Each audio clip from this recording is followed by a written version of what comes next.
WTF Wednesday under the topic of PMO stuff that people think is boring or gets in the way, but it's actually really important. Timesheeting. Timesheets is one of those things that people really like to moan about having to do. And I get that it's a bit of a pain in the bum, but it can be a really important thing, especially where a project involves CapEx. So probably worth spending a moment on what CapEx is. You can probably explain it better than I can. Well, it's different from OpEx. OpEx is operational costs, sort of business as usual costs, whereas CapEx is where you're building an asset.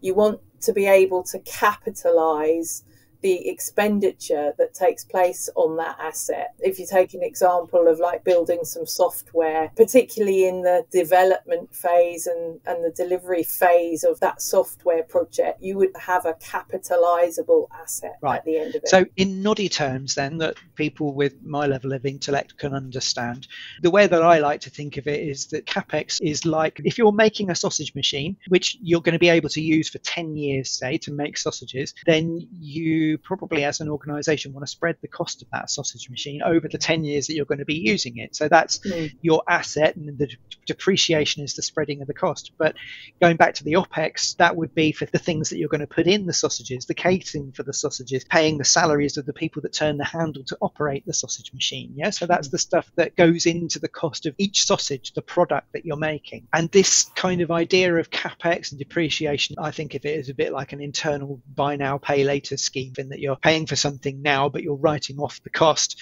in increments across the life of the thing that you're making. So the thing about CapEx is that most of the time external auditors will want to see evidence of why a cost is being classified as CapEx. And particularly in the case of people's time that's being converted to money and then charged as CapEx, the way that typically that's demonstrated is through the use of timesheets, where you record that that person's time is being spent on a project, and in particular on a capitalizable part of that project. Of the project, yeah. I think the problem there is organisations aren't very good at explaining that to people as to why they need them or want them to complete those timesheets. It's just very much viewed as an almost a big brother is spying on me in terms of how what you're doing. Am I working hard enough? Yeah, exactly. Have I done my hours? All those kind of questions, rather than actually taking the time to explain that this can be of a benefit to the whole organisation, because it allows us to do what we've just explained around capitalisable assets. There's another aspect to it though. If, for example, you have somebody from an operational part of the business, so business as a usual part of the business, who is working temporarily on a project, then if the organization's got some kind of recharge mechanism set up, then that operational person is effectively removing cost from their operational departmental budget and reallocating it to whoever commissioned the project that they're working on, and making sure that that's all being captured properly. So it's in the interest of an operational manager to ensure that the staff that are reporting to them capture the time they spend on projects properly, because it decreases their expense. It makes their figures look better. They arguably have a bit more money to go and send some of their team on a training course. But project managers have relatively little incentive to chase people to complete timesheets, because the result of them chasing people to complete timesheets will be higher captured actuals against their budget.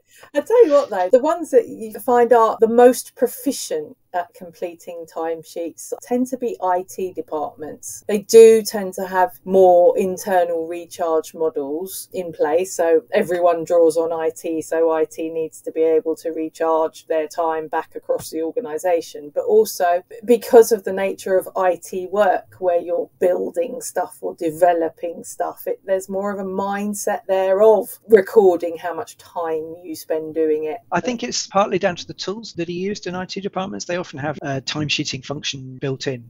But I agree, yes, I've definitely seen that in most organisations, the people who complete timesheets are those that are working full-time on projects, those that are working in IT, and less so the operational departments. Who is really good at completing a timesheet, in your experience? A consultant. A consultant, yes. Yeah. And why is that? Because there's a direct line of sight from booking their time to generating revenue. It comes back to understanding why why you're doing something, it, doesn't it? it's a very Yeah. clear line of sight of why you're doing it, isn't there? Yeah. So if you explain to people why they're doing these things, like timesheeting, then they stop seeing them as PMO stuff that's boring or gets in the way and start seeing it as really important.